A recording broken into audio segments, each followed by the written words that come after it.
datang di video baru aku.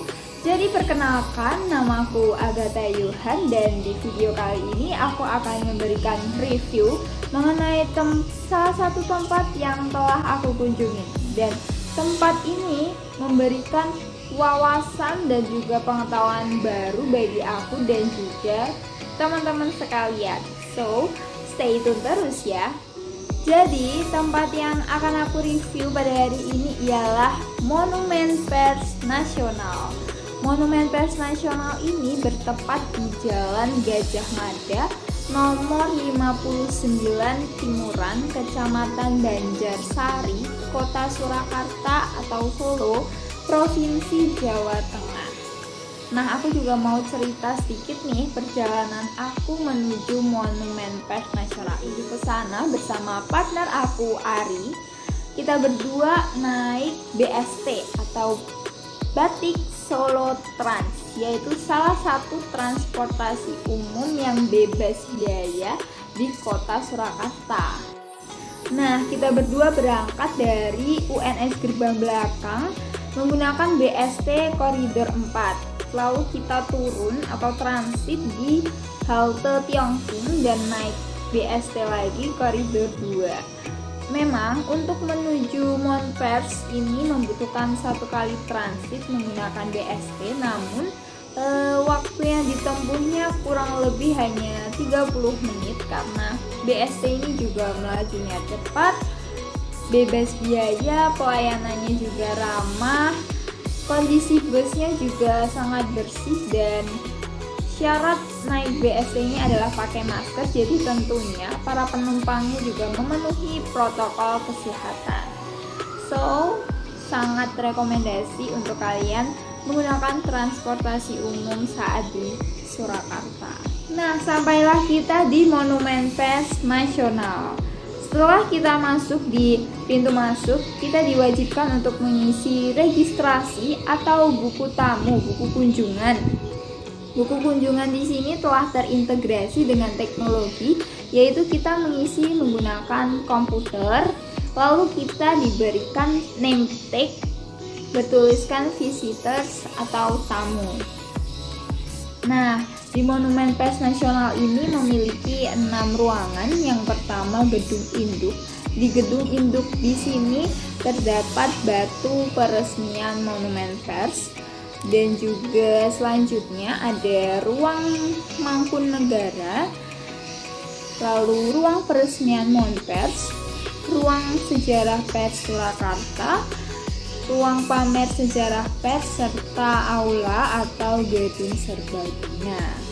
Ternyata ada pameran foto heritage atau jejak sejarah yang ditampilkan di ruang gedung aula Monpers.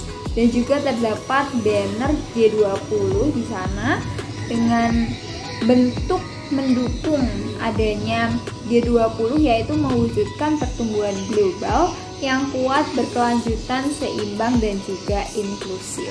Sangat menarik sekali. Nah, aku mau menceritakan sejarah berdirinya Monumen Pers Nasional ini.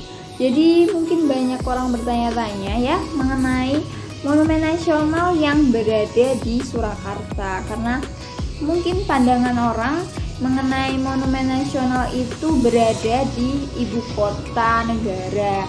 Namun ternyata terdapat juga kok Monumen Nasional yang terdapat di kota-kota lain nih. Contohnya ya Monumen Pers Nasional yang berada di kota Surakarta.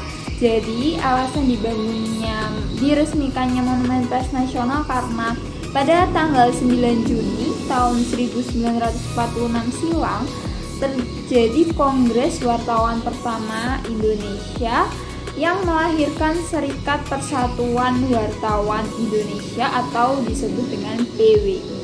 Nah, karena terjadi kongres inilah maka diresmikannya Monumen Pers Nasional oleh Bapak Presiden kita yang kedua, yaitu Bapak Soeharto pada tanggal 9 Februari 1978 sebagai Monumen Nasional. Nah, kali ini aku akan membagikan pengetahuan atau wawasan aku setelah berkunjung di Monumen Pers Nasional ini. Jadi mungkin yang pertama aku akan memberikan pengertian definisi mengenai pers itu sendiri. Nah, pers adalah seni atau keterampilan mencari, mengumpulkan, mengolah, menyusun, dan menyajikan berita tentang peristiwa yang terjadi di kehidupan sehari-hari dalam rangka memenuhi segala kebutuhan hati nurani khalayak.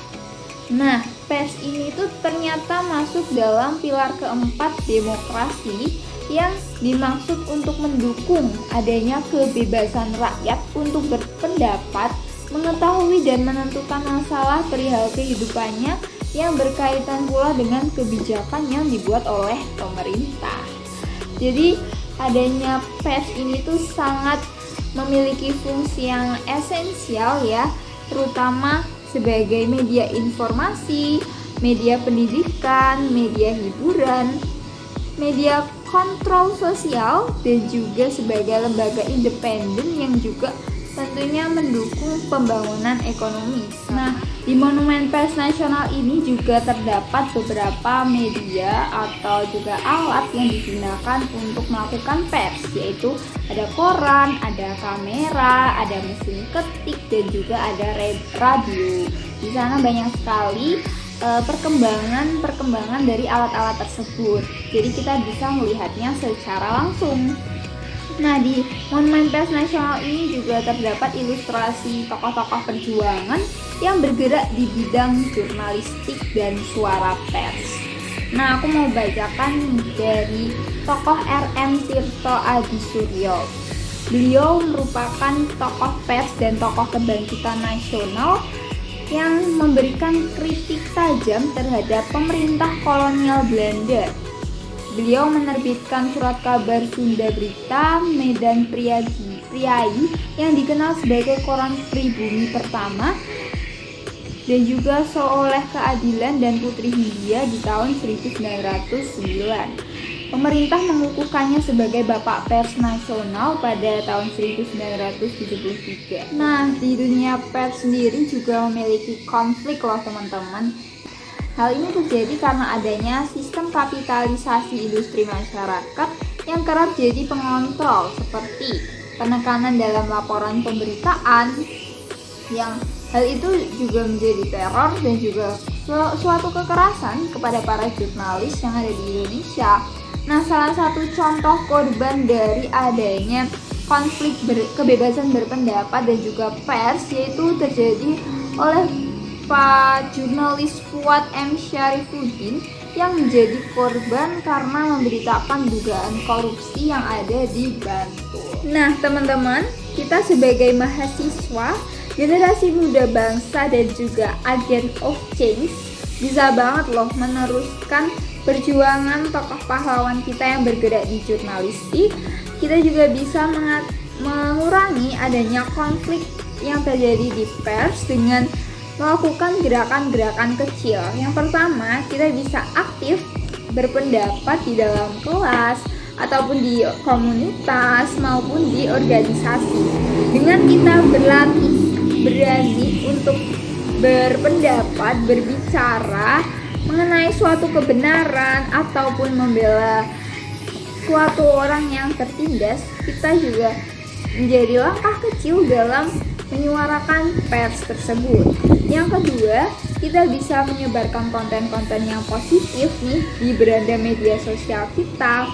Dan juga yang ketiga, pastinya kita tidak ikut dalam menyebarkan berita hoax yang mungkin terjadi di lingkungan kita sendiri. Kita harus memastikan berita tersebut apakah benar adanya ataupun hanya kabar burung semata. Oke, baik. Sekian dari video saya. Mungkin terdapat kekurangan dalam penyajiannya, tapi semoga bermanfaat ya teman-teman. Sampai jumpa.